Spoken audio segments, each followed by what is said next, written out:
예, 안녕하십니까. 지난 시간에 이어서 계속 말씀드리겠습니다. 예, 지난 시간에 보셨던 화면입니다. 사람에게 결이 있고 사람이 모인 인간 세상에서 벌어지는 모든 일들에도 결이 있다. 이렇게 말씀드렸습니다. 그게 사리죠, 사리. 예, 사리. 주역은 바로 그 사리를 가르쳐주는 책입니다. 예, 사리를 익히면 사리 판단을 바르게 할 수 있겠지요. 주역은 이처럼 사리를 가르쳐주는 책이다. 이렇게 생각하시면 되겠습니다. 그리고 주역은 인간 세상의 결에 대해 말해준다. 리가 바로 결이다 말씀드렸죠. 주역은 인간 세상이 결에 대해 말해준다. 그러면 이 결을 아는 사람, 인간 세상에 나 있는 결을 아는 사람은 그 결을 타고 나아갈 수 있겠죠. 결을 타고. 지난 시간에 그 나무 토막을 도끼로 가르는 비유를 말씀드린 적이 있습니다. 결이 방향대로 도끼로 내려치는 사람은 그 큰 통나무도 아주 쉽게 반으로 가를 수 있습니다. 이처럼 인간 세상의 결을 아는 사람은 바로 그 결을 타고 나아갈 수 있습니다. 이 인간 세상을 살아나갈 때 그 결을 타고 나아갈 수 있는 것이지요. 그리고 바로 이성적인 사람이란 바로 그 세상의 결을 타고 나아갈 줄 아는 사람이다.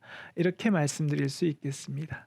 그러므로 주역을 공부하면 그 이성적인 사람이 될 수 있다. 결을 타고 나아갈 줄 아는 사람, 그런 사람이 될 수 있다. 이렇게 말씀드릴 수 있겠습니다. 여기 괴상과 괴사 효사를 나란히 한번 적어봤습니다. 예, 아실 수 있도록. 예, 이게 64괴 중에 하나입니다. 환괴인데요. 그 예를 들어 지금 한번 보여드리는 것입니다. 이게 바로 괴라는 것입니다. 괴상이죠. 괴상. 맨 밑에 있는 것이 1효, 2효, 3효 이렇게 순서대로 나갑니다. 1효는 뭐 초효라고도 얘기하고 6효는 상효라고도 얘기하는데요. 그냥 쉽게 1효에서 6효까지 있다. 이거는 시간 순서입니다. 시간 순서. 64괴는 그 인간 세상에서 벌어지는 64가지 변화인데요. 그 각각의 변화의 법칙, 그 길을 밝혀둔 것입니다. 그런데 이 괴가 이 6개의 효로 이루어졌다는 것은 인간 세상에서 일어나는 변화는 어떤 변화이든지 6단계의 변화를 거친다는 것입니다. 6단계를 거친다는 것입니다. 1단계, 2단계, 3단계 이렇게 보시면 되겠습니다. 예. 그리고 이 각각의 효인데 가운데가 비어있는 것, 이게 바로 음효입니다. 비어있는 것. 꽉 차 있는 것, 이것은 양효입니다. 양효, 음효, 양효 이렇게 보시면 되겠습니다. 그리고 각각의 효에는 효사가 달려 있습니다. 1효사, 2효사, 6효사까지 있는 거죠. 그리고 이거는 종합적으로 6효사가 있고 결국 1단계, 2단계, 3단계 각각의 그 단계의 변화에 대해서 말해주는 것인데요. 종합적으로 괴사가 있습니다. 괴사. 이 6단계 각각의 그 단계별 변화의 내용을 종합해서 말해주는 것이 괴사입니다. 괴사. 이 괴명이 있죠. 환의 길은 어떠하다라고 괴사가 달려 있는 것입니다. 예. 그리고 이 한문인데 이 글자가 몇 글자 안 된다는 게 보이시죠? 예. 주역의 경문은 이렇게 글자가 많지 않습니다. 왜냐하면 수천 년간 그 압축하는 그 과정을 거쳤기 때문에 그 과정에서 불필요한 글자들은 다 떨어져 나갔습니다. 그래서 남아있는 글자 몇 글자 안 되는데 이 글자 이 내용이 바로 이 환의 길에서 일어나는 변화의 그 정말 엑기스 그 농축된 내용을 담고 있다. 이렇게 보시면 되겠습니다. 그 다음에 주역에는 노노나 맹자에는 이렇게 이런 괴상이라는 게 없지요. 글로만 이루어져 있는데 주역에는 왜 이렇게 상이 있는가? 그거에 대해서 이 계사전에서 설명을 해주고 있습니다. 한번 보시면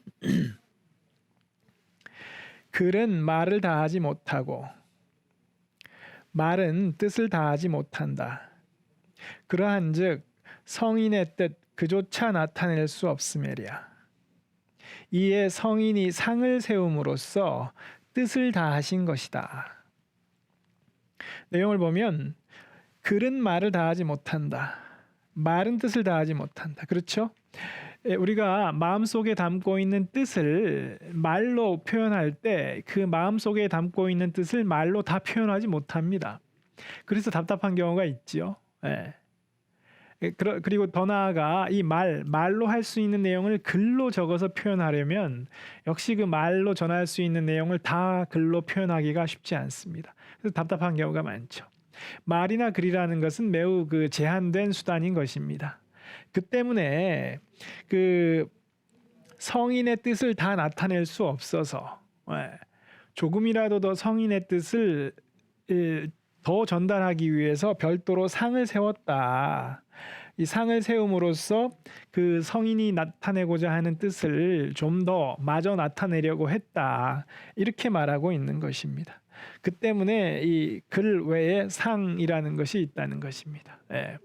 앞으로 이 주역의 각 괴를 살피는 과정을 통해서 이 상과 이 글, 괴효사가 서로 보완된다. 서로 보완적으로 작용해서 그 뜻이 더 잘 드러나는 그런 경우들을 확인하실 수 있을 것입니다. 차차 확인하기로 하고 이 시간에는 그냥 이렇게 괴상이라는 것이 이렇게 있고 괴효사가 이렇게 있다. 그렇게 한번 눈으로 봐두시면 되겠습니다. 그리고 추상이라고 써놨는데요. 이 상이라는 게 무엇인가? 상이라는 게 무엇인지 한번 우리가 추상적이다라고 할 때 추상인데요. 한번 말씀드려 보겠습니다. 추상적인 지식. 우리 동양고전은 추상적인 지식을 담고 있습니다. 논어도 그렇고 주역도 그렇고 이 동양고전은 추상적인 지식을 담고 있는데요. 그 때문에 흔히 그 동양고전은 나물 맛이 난다. 나물 맛. 씹으면 씹을수록 깊은 맛이 나긴 하는데 뭐 피자나 치킨처럼 뭐 그렇게 맛이 있지는 않다. 뭐 그런 뜻이죠. 그런 뜻인데 대신에 왜냐하면 추상적인 지식이기 때문입니다. 아주 구체적으로 말해주지 않기 때문에. 그렇지만 그렇게 추상적인 표현이 지니는 장점이 있습니다. 장점. 그게 무엇이냐? 옹고이지신이 가능하다는 거죠. 옹고이지신.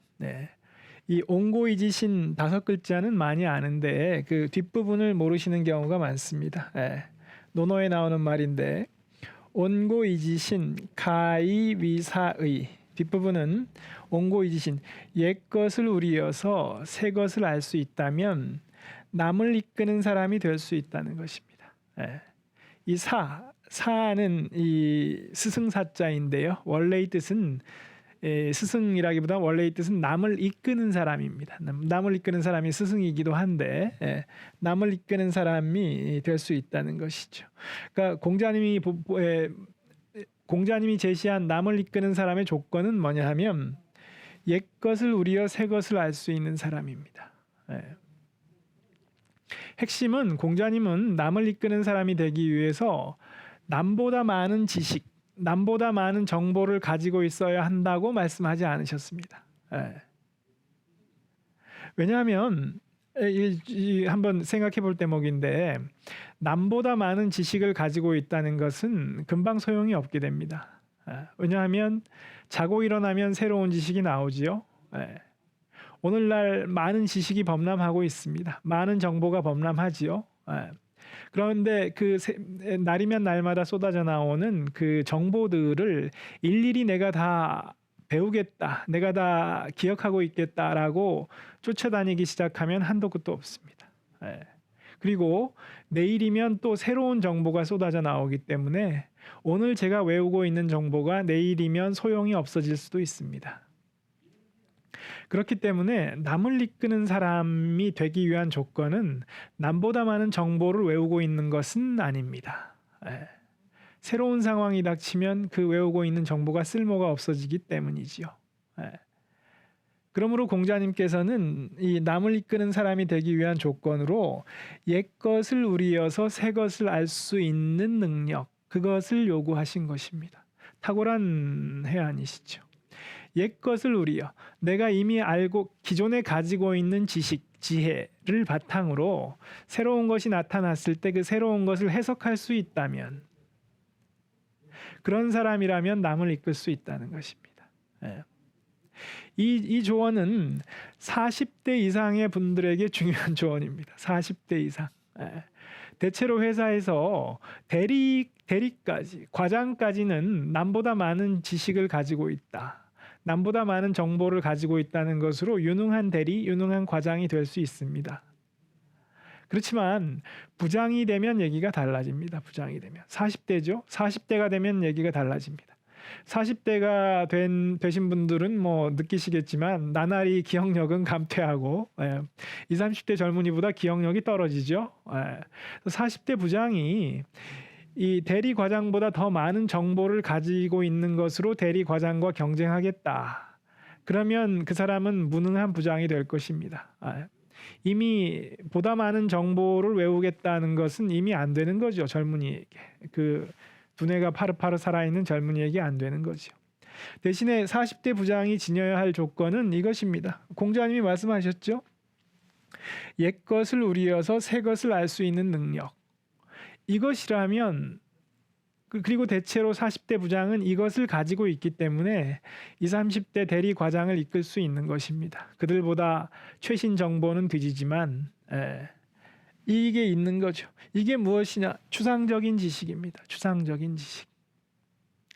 이 조금 더 설명을 드리면, 왜냐하면 이 주역이 담고 있는 내용이 무엇인가, 주역이 가르쳐 주는 게 무엇인가를 설명드리고 싶기 때문에 이렇게 길게 설명을 드리는 것입니다. 한번 볼까요? 이순신 장군이 승전 비결이 무엇인가? 이순신 장군은 이 적은 배, 마지막에는 12척의 배를 가지고 수백 척의 외성과 싸워 이겼는데, 이순신 장군은 그 수군 장수로서 조선 수군을 이끌고 외적과 싸워서 이제 백전백승하신 분입니다. 그런데 그 이순신 장군이 어떻게 그렇게 이 수전, 해전을 잘할 수 있었는가를 생각해 보면 흥미로운 것이 그 유성룡 선생이 이순신 장군을 그 수군 절도사로 발령을 낼 때 이순신 장군에게는 이 함경도에서 그 말 타고 여진족과 싸운 경험밖에 없었습니다. 오늘날로 치면 육군 장교를 어느 날 갑자기 해군 그 제독을 해라라고 발령을 낸 것입니다. 이건 사실은 상당히 좀 오늘날 기준으로 보면 이해가 안 되죠.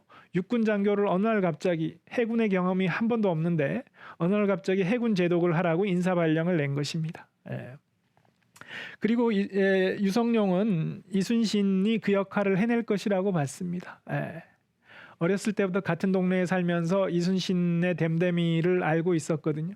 실제로 그 임금에게 그렇게 얘기하는 대목이 나옵니다. 이순신은 이러이러한 사람이기 때문에 해낼 것입니다. 근데 그러면 이순신 장군에게는 어떤 능력이 있었기에 그 해군으로 싸워본 경험이 없는데 이길 수 있었나? 그것이 상입니다. 상. 형대상이라고 했는데요. 이순신 장군은 상을 읽는 능력이 있었습니다. 상. 상이 무엇인가? 첫 번째, 형이라는 것이 무엇인가? 형이라는 건 형태죠, 형태.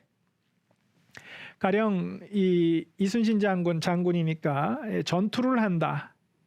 A라는 전투, 뭐 1년 전에 싸웠던 여진족과 함경도에서 싸웠던 전투, 뭐 그 다음에 이쪽 평안도 쪽에서 싸웠던 전투, 뭐 이렇게 만주벌판에서 싸웠던 전투, 이렇게 A라는 전투, B라는 전투, C라는 전투가 있을 때 이 각각의 전투는 형입니다. 형. 각각의 전투마다 싸웠던 지형이 다르고 거느렸던 부하가 다르고 다 다르지요. 그 노인 상황이 다르죠. 이런 구체적인 상황, 구체적인 형태, 이게 형입니다. 형. 그런데 이 전투에는 공통된 점이 있을 것입니다. 그리고 심지어 나중에 이 남해 바다에서 싸웠던 수전, 그것도 전투지요. 이 육지에서 말 타고 싸웠던 기마전과 바다에서 싸웠던 수전, 이 형태로는 다르지만, 형은 다르지만 공통점이 있을 겁니다. 공통점. 뭐냐 하면 전투라는 겁니다. 전투. 장군으로서 부하를 데리고 싸운다는 점에선 같지요. 그게 상입니다. 상. 기마전이라는 형이 있고 수전이라는 형이 있는데 양쪽의 공통점, 그것이 상입니다. 공통점은 뭐냐 하면 장수로서 많은 부하를 거느리고 싸운다. 싸워서 이겨야 한다는 거죠. 예. 그 점에서는 동일합니다. 이순신 장군은 이 전투의 상을 읽어내는 능력은 탁월했던 것입니다. 예. 그렇기 때문에 이길 수 있었던 것이죠. 예. 예. 왜 이 말씀을 드리냐 하면 주역이 담고 있는 것이 상입니다. 상. 예. 주역에는 자주 등장하는 게 마차의 수레의 비유가 나옵니다. 수레. 왜냐하면 여기시대. 제가 여기시대라는 말을 자주 쓰는데 주역 역경이 만들어지던 시대입니다. 저민들이 나라의 지도자로서 활약하던 시대. 예. 역이 만들어지던 시대에 탈 것이 수레였거든요. 예. 그러니까 당시 역을 만들던 저민들은 그 일상적으로 수레를 타고 다녔기 때문에 수레를 비유로 많이 쓰고 있습니다. 말이 끄는 수레. 그렇지만 오늘날에는 이 자가용을 몰고 다니죠. 예, 내연기관이 달린 말 대신 내연기관이 달린 수레를 타고 다니죠. 예, 그러면 다르지요. 이 형은 다르지요. 그렇지만 탈 것을 타고 다니는 사람이라는 상은 동일합니다. 예. 왜냐하면 우리 속담 중에 말을 타면 견마 잡히고 싶어 한다 이런 말이 있습니다. 걸어 다닐 때는 말만 나한테 주어지면 말을 탈 수만 있으면 너무 좋겠다 하죠. 근데 막상 말을 타면 이제는 내가 말을 모으는 걸로 만족하지 못하고 앞에서 말을 잡고 끌고 가는 사람 견마잡이거든요. 일종의 오늘날로 치면 자가용 운전수 같은 존재죠. 그 견마를 잡히고 싶어 한다. 그러면 훨씬 더 자기 폼이 나는 거죠. 폼이. 예. 사람이 그렇다는 것입니다. 처음에 뚜벅이 차가 없을 때는 내 자가용만 생기면 너무 좋겠다. 좋은 자가용이 생기면 그 다음 사람이 욕심이 난다는 거죠. 운전기사를 두고 싶다. 이런 욕심이 난다는 거죠. 네. 그래서 오늘날 말을 타면 견마 잡히고 싶어 한다는 속담이 아직도 쓰이고 있습니다. 왜냐하면 말을 타던 시대와 자동차를 타는 오늘날 상은 동일하기 때문입니다. 상은. 네. 그래서 주역이 비록 수레를 비유하지만 그 수레를 타는 사람이 오늘날 변하지 않았기 때문에 주역이 담고 있는 지식, 상에 대한 지식이기 때문에 오늘날도 통용이 될 수 있다는 것입니다. 예. 안다는 것이 무엇인가? 예. 이게 번지문지인데 번지. 예. 번지는 누구냐 하면 공자님의 자가용 운전수입니다. 공자님이 타시는 수레에 앞에 타서 말몰이하는 말몰이꾼입니다. 예. 뭐 일종의 자가용 운전기사이기도 하고 수행비서이기도 합니다. 오늘날. 그래서 공자님과 단둘이 많은 시간을 보낸 제자지요. 예. 그래서 번지가 공자님께 묻는 대목이 논어에 많이 나옵니다. 어느 날 번지가 공자님께 안다는 것이 무엇입니까? 라고 물었습니다. 번지, 문지, 지에 대해서 물었다. 안다는 것이 무엇인지 물었다는 거죠. 예. 한 글자로 물었죠. 지가 무엇입니까? 공자님이 두 글자로 대답하셨습니다. 예. 자왈 지인이라. 지인. 번지가 안다는 것이 무엇입니까? 라고 물었을 때 공자님이 두 글자로 그 지인이다. 안다는 것은 지인, 사람을 아는 것이다. 안다는 것이 무엇인가? 사람을 아는 것이 아는 것이다. 이렇게 대답하신 것입니다. 예. 아주 말이 짧지요. 예. 그래서 이 기독교인으로서 철학자였던 김응호 선생 같은 분은 유학자를 평하기를 유학자들은 참 말이 짧다. 이렇게 말씀하신 적도 있습니다. 짧은 말로 핵심을 포착하고 있죠. 지가 무엇입니까? 라고 물었을 때 지란 지인이다. 사람을 아는 것이 아는 것이다. 이렇게 대답하신 것이죠. 이게 그러니까 뭐냐 하면 공자님께서는 지식만 물건에 대한 지식만 많이 아는 것을 경계하신 것입니다. 물건에 대한 지식을 많이 알고 있으면서 나는 다 알았다라고 얘기하는 경우가 많기 때문에 그것을 경계하신 것입니다. 사람을 알지 못하면 반쪽짜리 지식이라는 것이지요. 그래서 주역은 사람을 알기 위한 사람이 어떤 존재인가, 사람이 어떻게 살아야 되는가, 사람으로 구성된 이 사회에서는 어떤 일들이 벌어지는가를 담고 있습니다. 그리고 이거는 부가적으로 공자님 역시 하신 말씀이시죠. 부지언이면 무의지인이라. 말을 알지 못하면 사람을 알 수 없다. 안다는 것이 무엇인가? 사람을 아는 것이 아는 것이다. 사람을 알려면 어떻게 해야 되는가? 말을 알아야 된다고 하신 것이죠. 그래서 이 동양고전은 이렇게 그 짧은 말로써 추상적인 내용을 담고 있습니다. 대신에 이런 말씀들은 대신 오늘날도 통용될 수 있죠. 이게 옹고이지신이라는 것입니다. 옛 것을 우리가 오늘 새 것을 안다는 것이죠. 이건 지혜에 가깝죠. 이런 지혜는 오늘날도 적용될 수 있는 거지요. 예를 들어 오늘날 많은 젊은이들이 창업을 하죠. 오늘날 창업이 활성화돼서.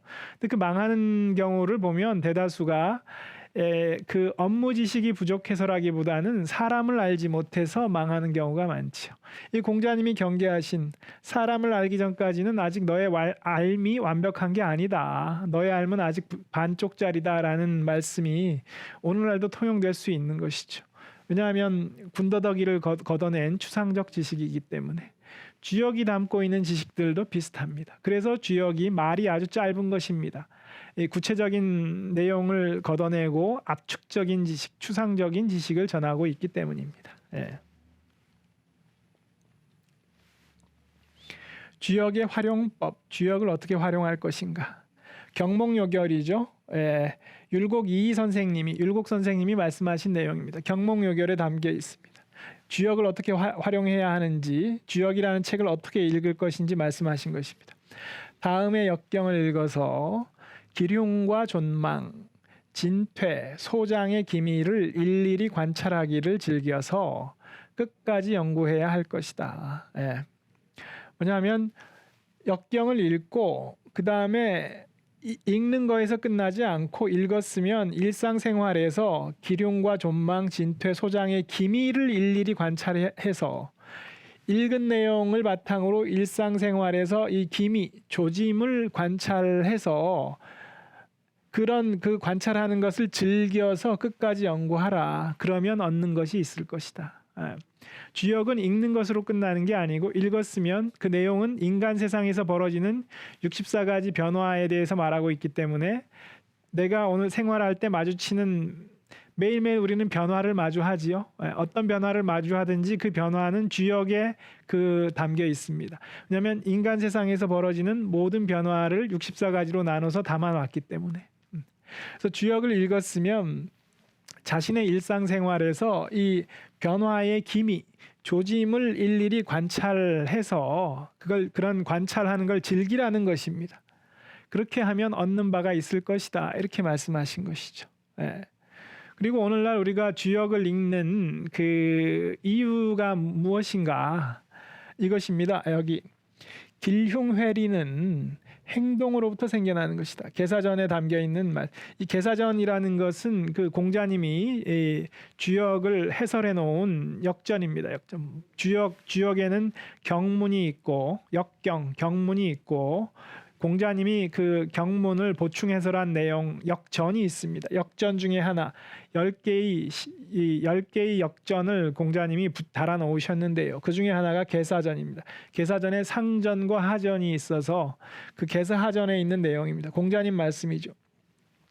길흉회리는 행동으로부터 생겨나는 것이다. 뭐냐면 쉽게 말해서 길하고 흉하다라는 것이 정해져 있지 않다는 것입니다. 만약에 주역이 이러이러한 것은 길하다, 이러이러한 것은 흉하다라고 정해져 있다라고 했다면 그 읽는 의미가 반감할 것입니다. 그런데 주역의 내용을 보면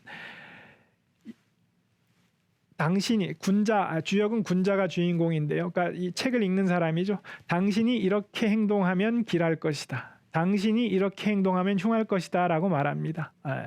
그러니까 길흉은 결정돼 있지 않고 그 상황에 놓인 그 주인공이 어떻게 행동하는가에 따라 결정이 된다는 것입니다. 내가 어떻게 행동하는가에 따라 기륭이 결정된다는 것이죠. 그 때문에 주역을 읽는 의미가 있습니다. 주역을 읽어서 내가 그 상황에서 어떻게 행동하는가에 따라 나의 길흉이 바뀌기 때문입니다. 그 때문에 주역을 읽는 보람이 있는 것입니다. 그러면 오늘 강의는 여기까지 하고 다음 시간에 계속 이어서 말씀드리겠습니다. 감사합니다.